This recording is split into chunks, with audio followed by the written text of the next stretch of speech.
Metro rail আবার চলবে, ফ্লাইওভারের টোল প্লাজা আবার সরগম হবে, সেতু ভবন দামি টাইলস কারুকার্যে আবার সজ্জিত হবে, বিটিভি ভবন পুনরায় আলোকিত হবে। সব কিছুই ঠিক হবে, রাস্তায় আবারও যানজট আসবে, মানুষের ভিড় উপচে পড়বে। কিন্তু যাদের বুকের ধন দুনিয়া থেকে বিদায় নিয়েছে, তারা কি আবার ফিরে আসবে? স্বপ্নবাজ এই তরুণেরা যারা দু চোখে স্বপ্ন লালন করত, তাদের স্বপ্ন কি আর বাস্তবায়ন হবে? দেশ মানবতা চেতনা আজ কোথায় চলে গেল? দিনের বেলায় কান্নার অভিনয়, রাত্রে বেলায় আটক আর আটক। এটা কখনো দুনিয়ার বাস্তব চিত্র হতে পারে না। আজ আমরা দেখতেছি দুনিয়ার বাস্তব চিত্র এটাই এসে দাঁড়িয়েছে। প্রখ্যাত সাংবাদিক খালেদ মহিউদ্দিনের একটা উক্তি আমার মনে পড়ে গেল।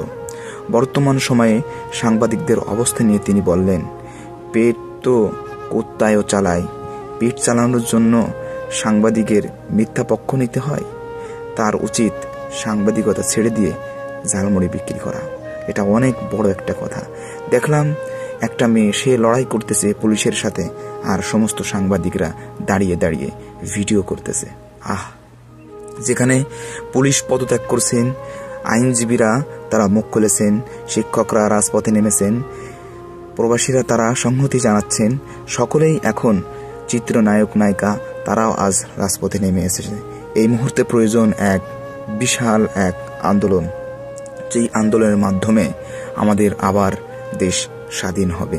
আমরা চাই দেশ আবার নতুনভাবে স্বাধীন হোক। বাংলাদেশের মানুষ তারা বাঁচতে চায়।